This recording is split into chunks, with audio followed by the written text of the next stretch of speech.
الرجيم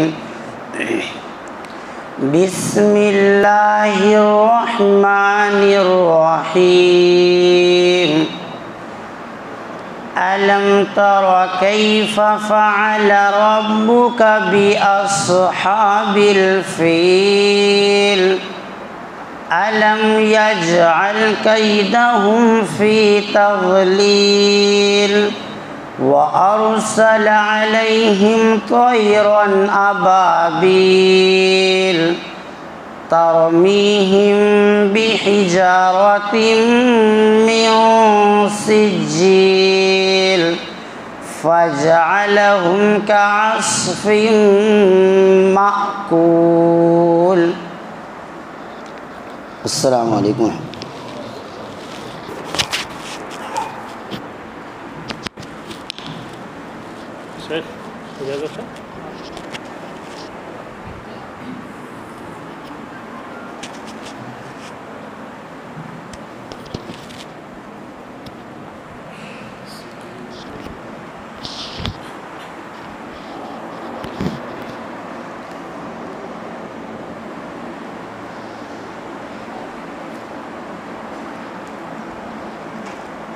السلام علیکم ورحمۃ اللہ وبرکاتہ.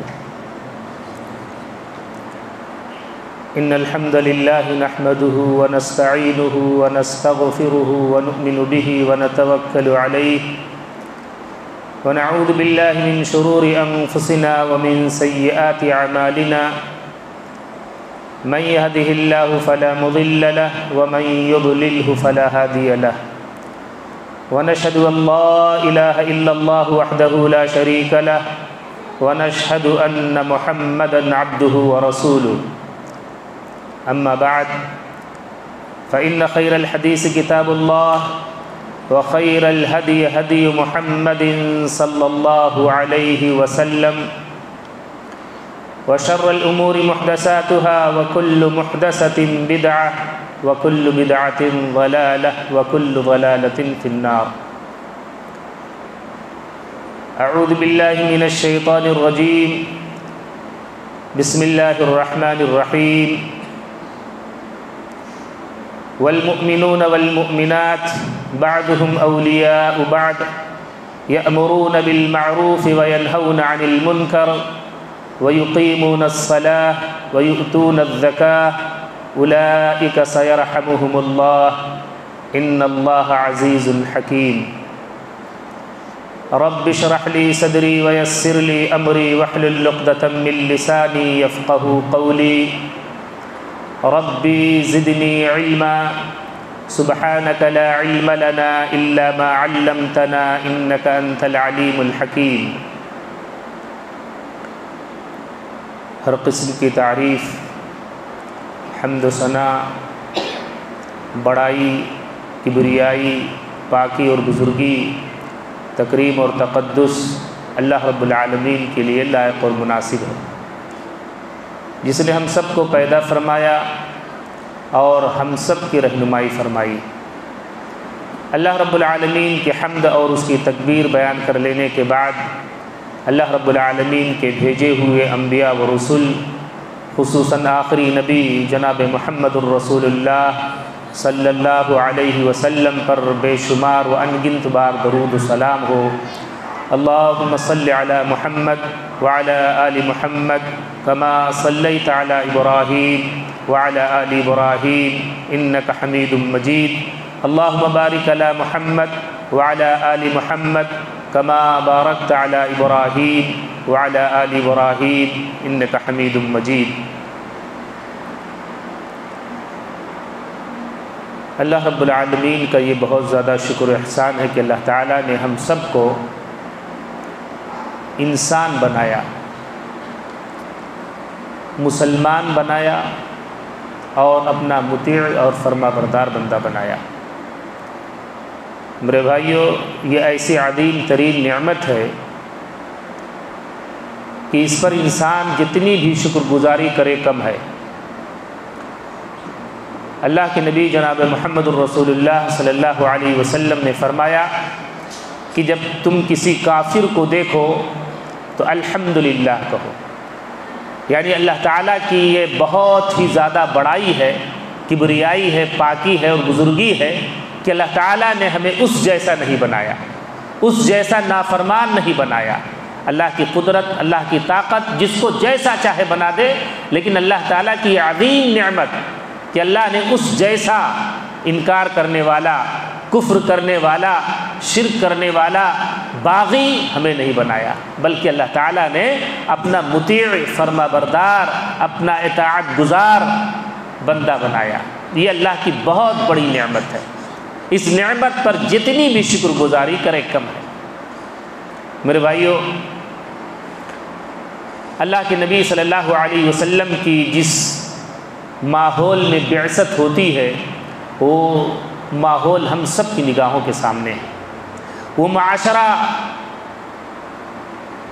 کتنا بگڑا ہوا تھا، معاشرے کے اندر شر و فساد پھیلا ہوا تھا، جس طرح سے لوگوں کے عقائد کے اندر بیماری تھی، ایسے ہی لوگوں کے عملوں کے اندر بھی نقص پایا جاتا تھا۔ جس طرح سے وہ ایک اللہ کو بھولے ہوئے تھے اور انہوں نے رکوع اور سجدہ کے لیے 360 بت بنا رکھے تھے، ایسے ہی ان کے عملوں کے اندر بڑا فساد تھا، بہت بگاڑ تھا، ایک دوسرے کے خون کے پیاسے تھے، لڑائی جھگڑا ان کا اپنا محبوب مشغلہ تھا۔ میرے بھائیوں، ایسے ماحول میں اللہ کے نبی جناب محمد الرسول اللہ صلی اللہ علیہ وسلم کو اللہ تعالیٰ نے جو پیغام دے کر کے بھیجا وہ انسانیت کی اور اسلام کی پیغام، اسلام کا پیغام اللہ نے اللہ کے نبی صلی اللہ علیہ وسلم کے ذریعے سے ہم تک پہنچایا، اور لوگوں کے عقائد کو اللہ کے نبی صلی اللہ علیہ وسلم کے ذریعے سے درست کیا، لوگوں کے عملوں کو ٹھیک کیا، اور اللہ تعالیٰ نے اس نبی کے اوپر جس کتاب کا نزول فرمایا، جسے ہم اور آپ قرآن عزیز کے نام سے جانتے ہیں، جو آسمانی کتابوں میں سب سے عظیم ترین کتاب ہے، اس کتاب کے ذریعے سے مسلمانوں کی رہنمائی فرمائی، انسانوں کی رہنمائی فرمائی، جہاں عقائد کی اصلاح کی، اور اللہ کے نبی صلی اللہ علیہ وسلم نے تمام لوگوں کو بلا کر کے یکساں طور پر اس بات کا اعلان کیا، اس بات کو سمجھایا کہ دیکھو تمہارا معبود صرف ایک ہے، اللہ کے سامنے تمہیں رکوع اور سجدہ کرنا ہے۔ ان کے لیے بڑی عجیب بات تھی، اجعل الآلہۃ الہ واحدہ ان ھذا لشیء عجاب، یہ عجیب بات ہے، یہ ایک ایسا انسان ہے جس نے تمام معبودوں کو ٹھکرا دیا اور جس نے صرف ایک کا اعلان کیا ہے، اللہ واحد کا اعلان کرتا ہے۔ بڑی حیرت ہوئی ان کو۔ ایسے ہی جب اللہ کے نبی صلی اللہ علیہ وسلم نے ان کے درمیان محبت اور بھائی چارے کا ماحول قائم کیا تو ان کے لیے یہ بڑا عجیب تھا۔ اللہ کے نبی صلی اللہ علیہ وسلم قرآن کے ذریعے سے لوگوں کا تزکیہ کرتے تھے، لوگوں کی اصلاح کرتے تھے، ان کے عقائد کی اصلاح بھی کرتے تھے اور ان کے عملوں کی بھی اصلاح کرتے تھے۔ اللہ تعالیٰ نے قرآن عزیز کے اندر ارشاد فرمایا، انما المؤمنون اخوہ۔ اللہ کے نبی صلی اللہ علیہ وسلم نے قرآن کے ذریعے سے یہ تعلیم دی اپنی امت کو کہ جتنے مسلمان ہیں وہ سب آپس میں ایک دوسرے کے بھائی ہیں۔ فَأَصْلِحُوا بَيْنَ أَخْوَيْكُمْ، ان کے درمیان اصلاح کر دو۔ ظاہر سی بات ہے، انسان ہے، الانسان یرکب من الخطا والنسیان، خطا اور غلطی کا یہ پتلا ہے، اس سے خطائیں ہوں گی، گناہ ہوں گے، شر و فساد کا یہ کام کریں گے۔ اگر بحیثیت انسان کے کوئی کوتاہی ہو جائے، کوئی کمی ہو جائے، کوئی نقص پیدا ہو جائے، کوئی بگاڑ آ جائے، فَأَصْلِحُوا بَيْنَ أَخْوَيْكُمْ، تو ان کو ان کے درمیان صلح کرا دو، دونوں کے دلوں کو جوڑ دو۔ اللہ تعالیٰ نے قرآن کے ذریعے سے پیغام پہنچایا۔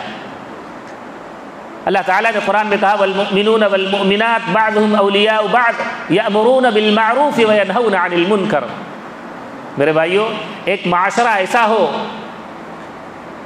جس میں سارے لوگ ایک دوسروں کے لیے مخلص ہوں، ایک دوسرے کے خیر خواہ ہوں، ایک دوسرے کا بھلا چاہنے والے ہوں، وہ معاشرہ کتنا پرامن معاشرہ ہوگا میرے بھائیوں۔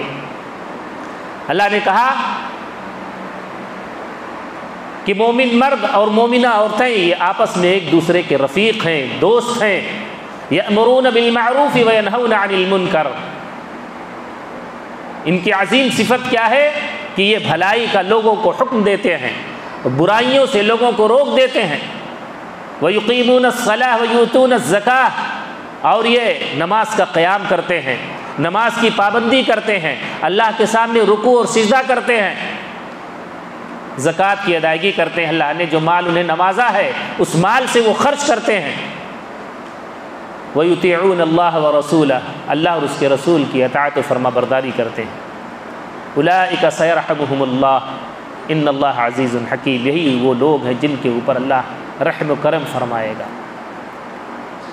کس طرح سے میرے بھائیوں اسلامی معاشرہ ہونا چاہیے، اللہ تعالیٰ نے قرآن کے ذریعے سے اور اللہ کے نبی صلی اللہ علیہ وسلم نے سنتوں کے ذریعے سے بالکل واضح کر دیا ہے۔ اللہ کے نبی صلی اللہ علیہ وسلم صحابہ کے درمیان موجود ہوتے تھے، آپ صحابہ کو تعلیم دیتے تھے، نصیحت کرتے تھے، انہیں سمجھاتے تھے کہ دیکھو مثل المؤمنین فی توادہم وتراحمہم وتعاطفہم مثل الجسد الواحد اذا اشتکا منہ عضو تداعی لہ سائر الجسد بالسہر والحمى۔ مثال دیتے تھے کہ دیکھو تم لوگ مومن ہو، ایمان والے ہو، تمہاری مثال جسم کی طرح ہے۔ انسان کا جو جسم ہوتا ہے جس میں 360 اعضاء ہیں، مومنوں کی مثال ایک جسم کی طرح ہے، مثل الجسد الواحد، ایک جسم کی طرح ہے، اذا اشتکا منہ عضو تداعی لہ سائر الجسد بالسہر والحمى۔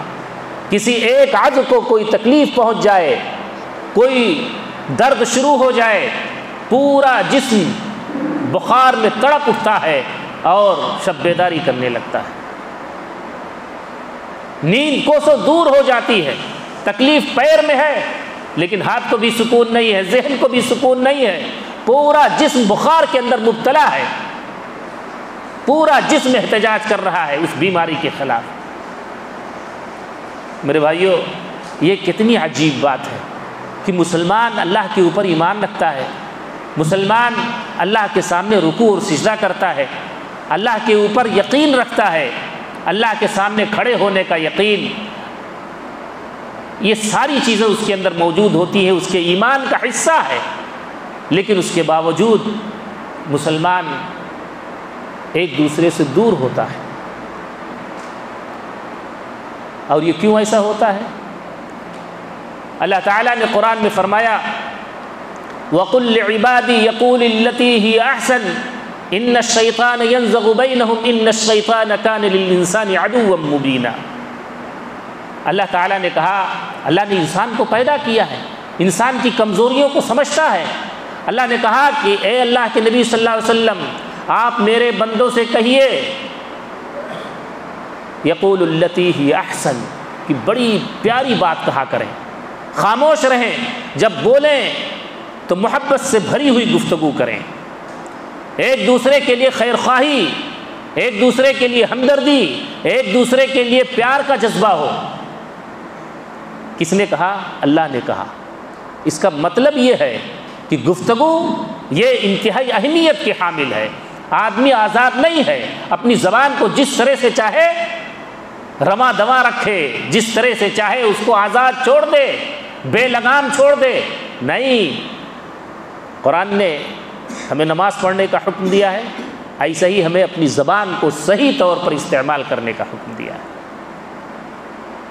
ہمارا کوئی بھائی ہے، اس کی کوئی کمزوری ہم نے دیکھ لی، کتنی عجیب بات ہے، اس کو ہم بنیاد بنا لیتے ہیں، اس کی کمزوری کو ہم استعمال کرتے ہیں اور اسی کے ذریعے سے ہم اس کا استہزاء کرتے ہیں۔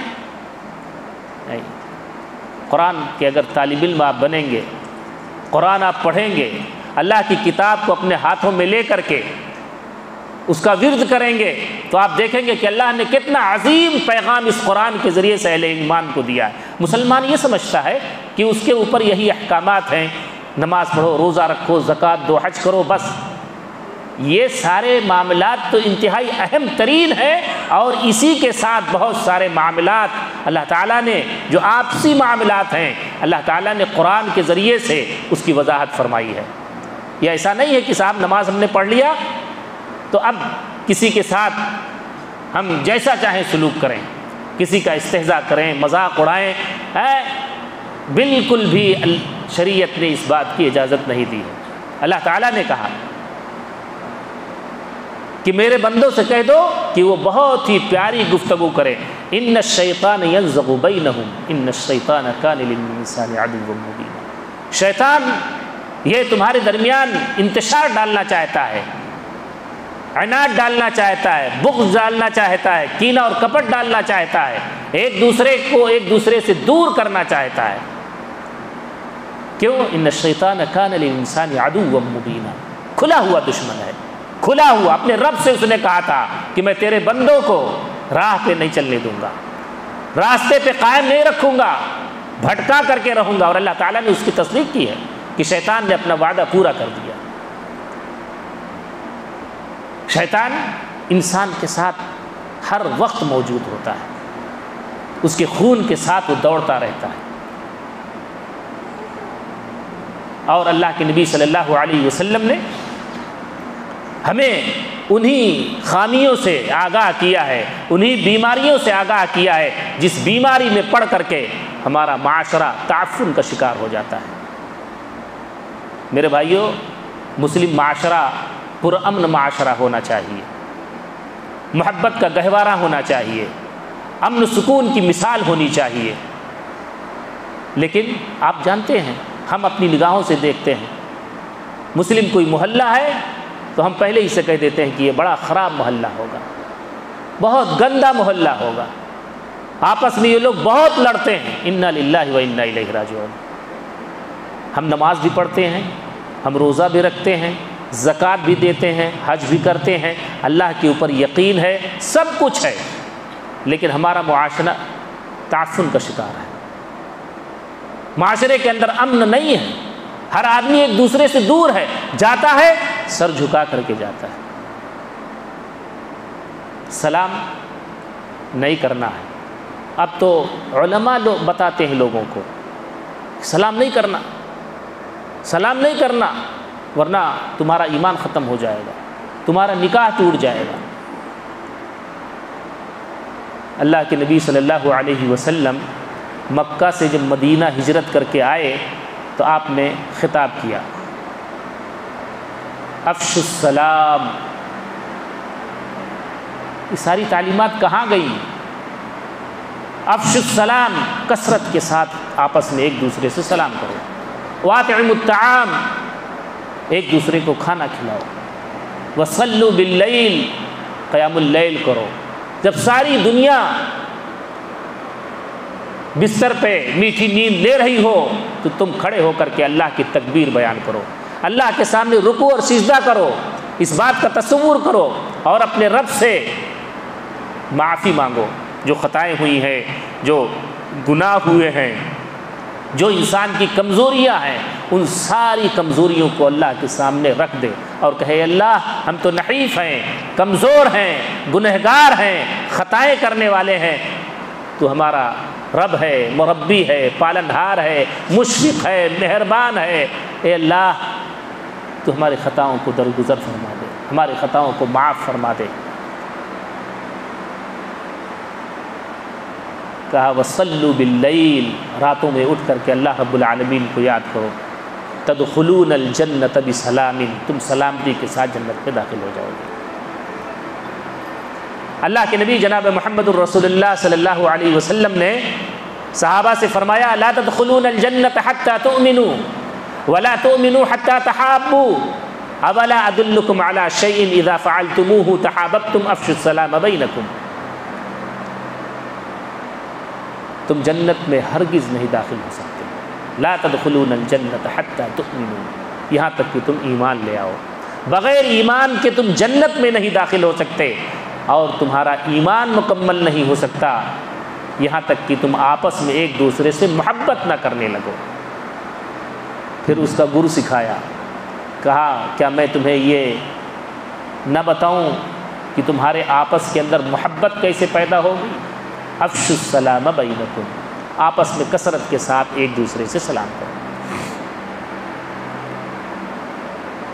حق المسلم علی المسلم خمس، اللہ کے نبی صلی اللہ علیہ وسلم نے اپنی امت کو سکھایا کہ ایک مسلمان کا دوسرے مسلمان کے اوپر 5 حقوق ہیں۔ سب سے پہلا اللہ کے نبی صلی اللہ علیہ وسلم نے کہا رد السلام۔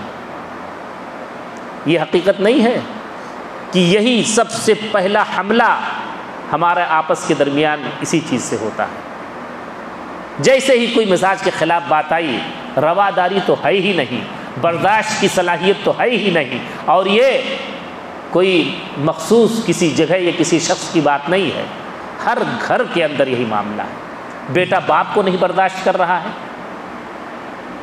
بچیاں ماؤں کو نظر انداز کر دی ہیں، خاندان میں کسی کی بڑائی تسلیم نہیں کی جا رہی ہے، کسی کا احترام نہیں ہے، کسی کی عزت محفوظ نہیں ہے۔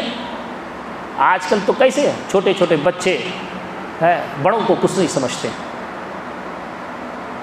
اگر اس کا دادا یا نانا بچے کو ڈانٹے تو سمجھتا ہے کہ ہماری پشت پر ہمارا باپ کھڑا ہوا ہے، زور سے بول نہیں سکتا ہے، زور سے اس کی تربیت نہیں کر سکتا ہے، اس کی گوش مالی نہیں کر سکتا ہے، اس لیے کہ اس کی پشت پر اس کا باپ اپنے باپ سے مقابلہ کرنے کے لیے کھڑا ہوا ہے۔ میرے بھائیو، اسلامی ماحول بہت ہی پیارا ماحول ہوتا ہے۔ اللہ کے نبی صلی اللہ علیہ وسلم نے کیسا ماحول ہمیں عطا کیا۔ لیس منا من لم یرحم صغیرنا ولم یوقر کبیرنا فلیس منا، ہم میں سے جو چھوٹا بڑوں کی عزت نہ کرے اور بڑا چھوٹوں سے شفقت اور محبت نہ کرے، وہ ہم میں سے نہیں۔ ہر جگہ اللہ کے نبی صلی اللہ علیہ وسلم نے ایک ترتیب بتائی، تعلیم دی، چھوٹے بڑوں کے بارے میں نصیحت کی۔ آپ اٹھائیں قرآن، اٹھا کر کے دیکھیں کہ اللہ تعالیٰ نے کس طرح سے مسلمانوں کی تربیت کی ہے۔ اللہ رب العالمین نے قرآن میں کہا وَاعْتَصِمُوا بِحَبْلِ اللَّهِ جَمِيعًا وَلَا تَفَرَّقُوا۔ اللہ تعالیٰ کی تعلیم کو، اللہ تعالیٰ کی بات کو، اللہ کی رسی کو مضبوطی کے ساتھ تھام لو، مل کر کے، اکٹھا ہو کر کے، جمع ہو کر کے تم سب اللہ کی رسی کو مضبوطی سے تھام لو، وَلَا تَفَرَّقُوا، منتشر نہ ہو۔ وَاذْكُرُوا نِعْمَةَ اللَّهِ عَلَيْكُمْ إِذْ كُنْتُمْ أَعْدَاءً فَأَلَّفَ بَيْنَ قُلُوبِكُمْ فَأَصْبَحْتُمْ بِنِعْمَتِهِ إِخْوَانًا۔ یاد کرو کہ تم ایک دوسرے کے دشمن تھے، اللہ تعالیٰ نے تمہارے دلوں کے اندر محبت پیدا کر دی، اخوت اور بھائی چارگی پیدا کر دی، تو تم بھائی بھائی ہو گئے۔ وَكُنْتُمْ عَلَى شَفَا حُفْرَةٍ مِّنَ النَّارِ فَأَنْقَذَكُم مِّنْهَا كَذَلِكَ يُبَيِّنُ اللَّهُ لَكُمْ آيَاتِهِ لَعَلَّكُمْ تَهْتَدُونَ۔ کہا تم جہنم کے بالکل کنارے پہنچ چکے تھے، تمہیں کھینچ کھینچ کر کے جہنم سے بچایا ہے۔ اللہ کے نبی صلی اللہ علیہ وسلم نے ہمیشہ پوری زندگی اپنی امت کے لیے آنسو بہایا ہے۔ اللہ تعالیٰ سے ہمیشہ اپنی امت کی تربیت کے لیے، اس کے وقار اور اس کی عزت کے لیے، آپ دیکھیں اللہ تعالیٰ کی نگاہ میں انسان کی کتنی عزت ہے، کتنا احترام ہے۔ خانہ کعبہ سے زیادہ محترم ایک ادنا مسلمان کو بتایا ہے۔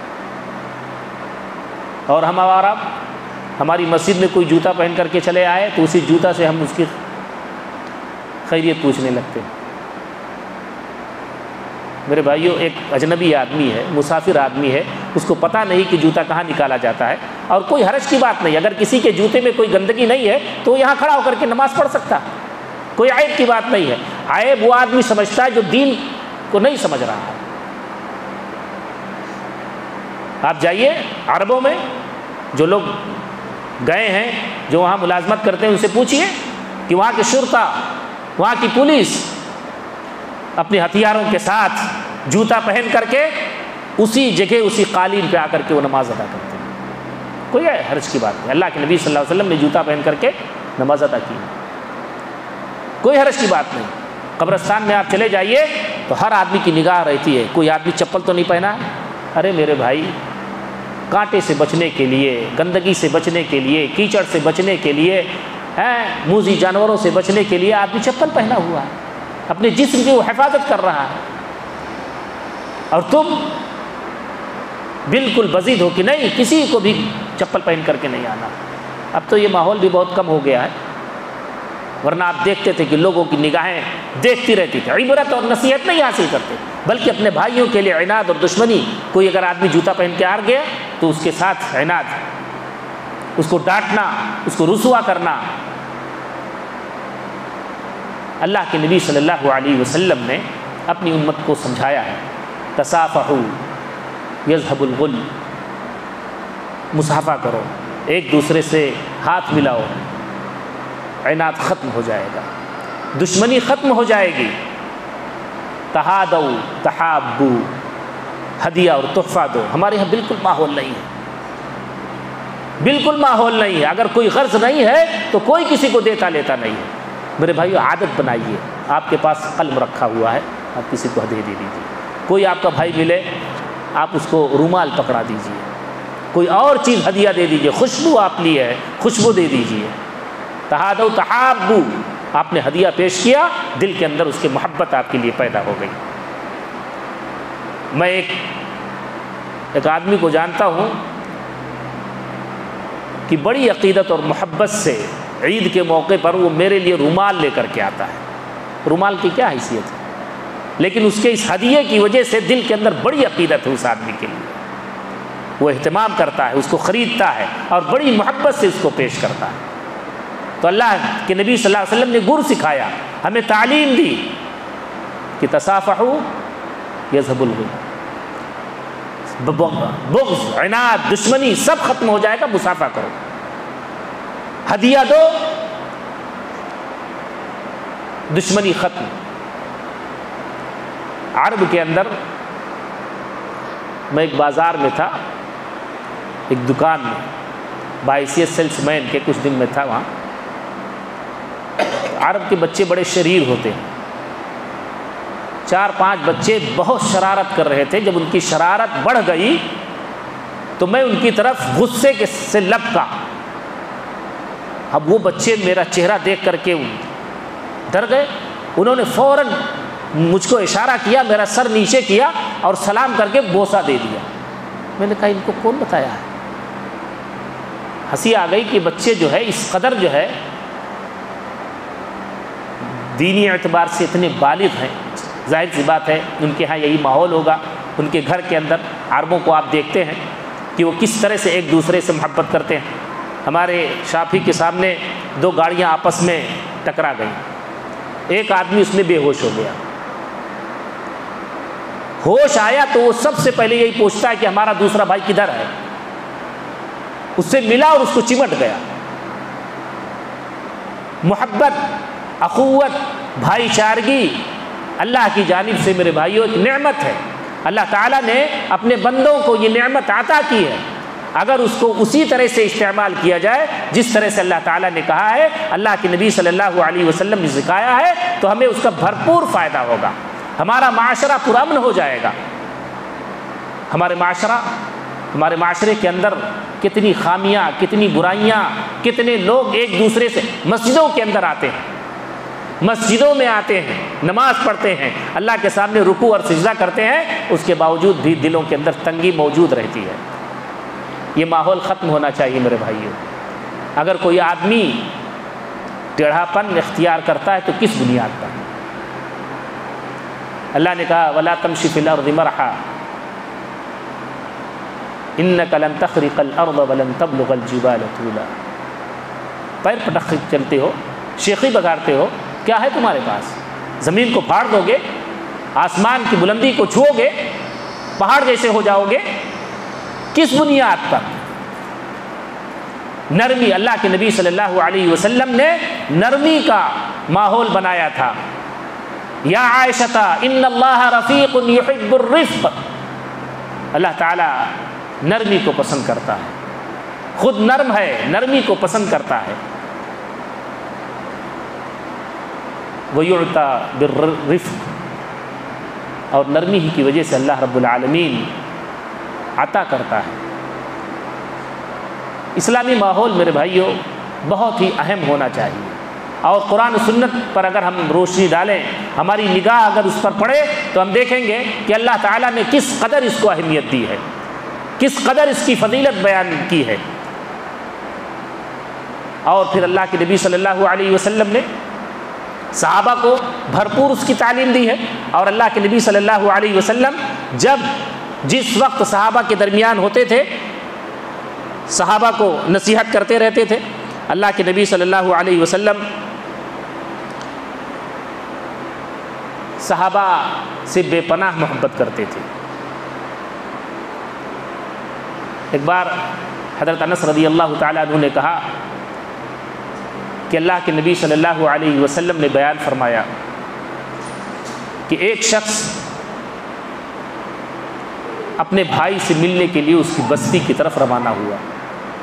آپ دیکھیں کہ ہمارے عملوں کو اللہ تعالیٰ 7ویں آسمان پر بیٹھ کر کے کس قدر دلچسپی سے وہ دیکھتا ہے، ہمارے عملوں کو کس طرح سے محبوب رکھتا ہے. ایک آدمی اپنے بھائی سے ملنے کے لیے اس کی بستی کی طرف روانہ ہوا. اللہ تعالیٰ نے ایک فرشتے کو اس کے راستے میں بٹھا دیا. جب اس کی پاس سے اس کا گزر ہوا تو اس فرشتے نے پوچھا کہ تم کہاں جا رہے ہو؟ کہا میرا ایک بھائی فلاں بستی کے اندر رہتا ہے، میں اس سے ملاقات کے لیے جا رہا ہوں. کہا هل لك علیہ تربت. اللہ کے نبی صلی اللہ علیہ وسلم فرمایا کہ اس آدمی نے پوچھا کیا اس کا تمہارے اوپر کوئی احسان ہے؟ کہا نہیں، ایسا کچھ نہیں ہے، میں خالص اللہ رب العالمین کی محبت کی وجہ سے اس سے ملنے کے لیے جا رہا ہوں. اس فرشتے نے کہا کہ میں اللہ کی جانب سے انی رسول اللہ الیک، میں اللہ کی جانب سے تمہاری طرف یہ پیغام لے کر کے آیا ہوں کہ بِأَنَّ اللَّهَ أَحَبَّكَ كَمَا أَحَبَّهُ فِي. یہ پیغام لے کر کے آیا ہوں کہ جس طرح سے تم اپنے اس بھائی سے خالص اللہ کی ذات کے لیے محبت کرتے ہو، اللہ تعالیٰ نے بھی تمہیں محبوب بنا لیا ہے. دل کے اندر میرے بھائیو اخلاص ہونا چاہیے، محبت ہونی چاہیے، کینہ و کپٹ سے بالکل آدمی آزاد ہو. اللہ کے نبی صلی اللہ علیہ وسلم نے صحابہ کے درمیان جو ماحول بنایا تھا، آپ جانتے ہیں کہ ایک بار بکرے کا سر ایک صحابی کے گھر پہنچایا گیا، بطور ہدیہ ان کے گھر پہنچایا گیا. ان کے پاس آیا، ہر آدمی کو محبوب ہوتا ہے، لیکن انہوں نے دیکھ کر کے، وہ اس کے خواہش مند تھے، ضرورت مند تھے، لیکن فوراً کہا کہ مجھ سے زیادہ ضرورت مند میرا ایک دوسرا بھائی ہے. بکرے کے سر کو اپنے اس دوسرے بھائی تک پہنچا دیا. اس نے تیسرے نے چوتھے تک، 5ویں تک، 6ٹھے تک، 7ویں گھر سے واپس پہلے گھر کے پاس آ گیا. ایسا کیوں ہوا؟ کوئی افسانہ ہے؟ یہ صحابہ کی زندگی تھی، صحابہ کے گھروں کا یہ ماحول تھا، ایک دوسرے کے ساتھ احترام کا یہ جذبہ تھا. اسی احترام کے ساتھ اللہ کے نبی صلی اللہ علیہ وسلم نے صحابہ کو تربیت دی ہے، صحابہ کو تعلیم دی ہے. اور اللہ کے نبی صلی اللہ علیہ وسلم نے ہمیشہ اپنے صحابہ کو منظم کیا ہے.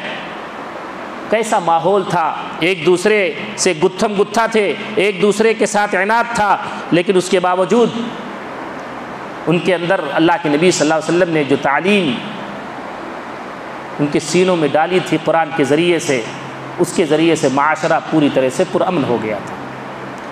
غزوہ حنین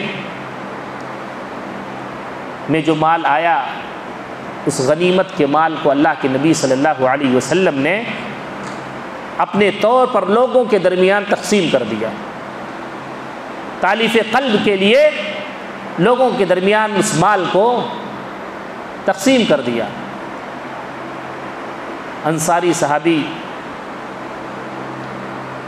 انہوں نے دیکھا کہ سب قریشیوں کے درمیان مال کو تقسیم کر دیا گیا، تو ان کے دل کے اندر یہ بات پیدا ہوئی. کہا اللہ کے نبی صلی اللہ علیہ وسلم نے تو اپنے خاندان والوں کو سارا مال تقسیم کر دیا۔ دیکھیے میرے بھائیو، انسان کا جو دل ہے اللہ تعالیٰ نے بنایا ہے وہ بہت جلدی متاثر ہو جاتا ہے۔ اللہ کے نبی صلی اللہ علیہ وسلم سے یہ بات دیکھی تو ان کے دل کے اندر بات پیدا ہو گئی۔ حضرت سعد رضی اللہ تعالیٰ عنہ اللہ کے نبی صلی اللہ علیہ وسلم کی خدمت میں حاضر ہوئے، انہوں نے کہا کہ لوگوں کے درمیان نیچے میں گوئیاں ہیں، لوگ یہ کہہ رہے ہیں۔ اللہ کے نبی صلی اللہ علیہ وسلم نے کہا کہ فلاں گھاٹی کے اندر تمام لوگوں کو اکٹھا کرو۔ اکٹھا کیا گیا۔ اللہ کے نبی صلی اللہ علیہ وسلم ان کے پاس آئے، کہا الم اجدکم ضلالا فہداکم اللہ بی، تم لوگ کس بات سے ناراض ہو؟ کیا اللہ تعالیٰ نے تم لوگوں کو گمراہ نہیں کیا تھا اور پھر ہمارے ذریعے سے تم لوگوں کو ہدایت نصیب ہوئی؟ وعالۃ فاغناکم اللہ بی، تم لوگ فقیر تھے، محتاج تھے، قلاش تھے، اللہ تعالیٰ نے میرے ذریعے سے تم لوگوں کو مالدار کر دیا۔ ومتفرقین فجمعکم اللہ بی، کیا تم لوگ جدا جدا نہیں تھے، ایک دوسرے سے منتشر نہیں تھے، ہمارے ذریعے سے اللہ تعالیٰ نے تم لوگوں کو جوڑ دیا۔ انہوں نے کہا اللہ کے نبی صلی اللہ علیہ وسلم کہتے جاتے تھے اور صحابہ یہ اقرار کرتے جاتے تھے کہ اللہ اور اس کے رسول کے بڑے احسانات ہمارے اوپر ہیں، بڑے انعامات ہیں، اس میں کوئی شک اور شبہ نہیں ہے۔ پھر اس کے بعد اللہ کے نبی صلی اللہ علیہ وسلم نے ان کی خدمات کو بھی سراہا، کہا کہ ہمیں جب جھٹلا دیا گیا تھا تو تم لوگوں نے ہماری تصدیق کی، میں جب بیار و مددگار ہو گیا تھا تو تم لوگوں نے ہمیں سہارا دیا، ہمیں پناہ دیا، ہماری حفاظت کی۔ اور اللہ کے نبی صلی اللہ علیہ وسلم نے کہا کیا تو یہ تم کو پسند نہیں ہے کہ لوگ غنیمت کا مال لے کر کے جائیں اور تم لوگ اللہ کے نبی صلی اللہ علیہ وسلم کو اپنے ساتھ لے کر کے جاؤ؟ کہا ہم اللہ کے نبی صلی اللہ علیہ وسلم کی اس تقسیم سے پوری طرح سے مطمئن اور راضی ہیں۔ میرے بھائیوں، معاشرے کو پرامن بنائیے، معاشرے کے اندر جو بگاڑ ہے اس بگاڑ کی اصلاح ہونی چاہیے۔ اللہ کے نبی صلی اللہ علیہ وسلم نے وجبت محبتی للمتحابین فیہ، کہا دو آپس میں محبت کرنے والوں کے لیے اللہ کی محبت واجب ہو جاتی ہے۔ وجبت محبتی للمتحابین فیہ والمتجالسین فیہ والمتبازرین فیہ والمتبادلین فیہ، جو دو آپس میں محبت کرنے والے ہیں، آپس میں ایک دوسرے کے ساتھ بیٹھنے والے ہیں، تھوڑی دیر وقت دینے والے ہیں، ایک دوسرے کے لیے خرچ کرنے والے ہیں، اللہ نے کہا یہ جو محبت کی وجہ سے یہ عمل جو کیا جاتا ہے اس کی وجہ سے اللہ کی محبت واجب ہو جاتی ہے۔ اور اللہ کے نبی صلی اللہ علیہ وسلم نے اپنے صحابہ کو ہر طرح کی تربیت دی تھی اور معاشرے کو پورے طور پر پرامن بنانے کا وہ گر سکھا دیا تھا کہ چند دنوں کے اندر صحابہ کرام کا جو ماحول تھا وہ اسلامی ماحول سے پر ہو گیا، اسلامی ماحول سے پورا۔ ہر جگہ جہاں آپ دیکھیں گے اللہ کے نبی صلی اللہ علیہ وسلم نے پڑوسیوں کے بارے میں کتنی اہمیت دی۔ اگر کوئی مسلمان پڑوسی کہیں رہ رہا ہے اور اس کی ذات سے کوئی دوسرا پڑوسی اگر وہ شکایت کرے تو کتنی عیب کی بات ہے۔ کم من جار متعلق بجارہ، اللہ کے نبی صلی اللہ علیہ وسلم نے کہا کتنے پڑوسی ایسے ہیں جو اپنے پڑوسیوں کے خلاف اللہ رب العالمین سے شکایت کریں گے، اللہ رب العالمین سے کہیں گے کہ اللہ اس نے اپنے دروازے کو ہمارے اوپر بند رکھا اور اپنی بہت ساری خوبیوں کو اس نے ہم سے چھپا لیا۔ آج ایک دوسرے کے ساتھ لوگ رہتے ہیں، ایک دوسرے کے ساتھ کھاتے پیتے ہیں، اٹھتے بیٹھتے ہیں، اس کے باوجود آپ دیکھیں گے کہ بہت سارے لوگ ایسے ہیں کہ پڑوسیوں کے لیے ان کے اندر کوئی کشادگی نہیں ہوتی ہے۔ میرے خیال میں مولانا کو وقت دینا چاہیے، 8:45 تک ہے نا۔ تو اس طرح سے اللہ کے نبی صلی اللہ علیہ وسلم نے صحابہ کو اور ان کے معاشرے کو ایسی تعلیم اور ایسی تربیت دی تھی کہ معاشرہ پورے طور پر پرامن ہو گیا تھا۔ ہر طرح کا نقص کو اللہ کے نبی صلی اللہ علیہ وسلم نے اللہ رب العالمین کی تعلیمات سے دور کر دیا تھا۔ اور وہ صحابہ جو ایک دوسرے کے ساتھ اسلام سے پہلے، دین اسلام سے پہلے گتھم گتھا تھے، قرآن کی تعلیمات کے بعد وہ آپس میں ایک دوسرے کے ساتھ شکم سیر ہو گئے، ایک دوسرے سے محبت کرنے لگے، ایک دوسرے سے عقیدت ہو گئی، اور یہ پیغام اللہ کے نبی صلی اللہ علیہ وسلم نے قرآن کے ذریعے سے لوگوں کو سکھایا تھا۔ اس لیے ہماری زندگی کے اندر قرآن داخل ہونا چاہیے، قرآن ہمیں پڑھنا چاہیے، اور قرآن کے اندر جو نصیحت اللہ رب العالمین نے ہمیں کی ہے اس نصیحت کو ہمیں قبول کرنا چاہیے۔ اللہ رب العالمین سے دعا ہے کہ اللہ تعالی ہم سب کو قرآن کو پورے طور پر پڑھنے، سمجھنے اور اس پر صحیح طور پر ہم سب کو عمل کرنے کی توفیق عطا فرما۔ رب العالمین ہمارے دلوں کے اندر جو کدورت پیدا ہو گئی ہے، اللہ تعالیٰ اس کدورت کو، اس عناد اور دشمنی کو اللہ تعالیٰ قرآن کی برکت سے دور کر دے، اس کو ختم کر دے۔ اللہ کے نبی صلی اللہ علیہ وسلم کی سیرت پر ہم سب کو عمل کرنے کی توفیق عطا فرما۔ اقول قولی ھذا واستغفر اللہ لی ولکم ولسائر المسلمین من کل ذنب فاستغفروہ انہ هو الغفور الرحیم۔ والسلام علیکم ورحمۃ اللہ وبرکاتہ۔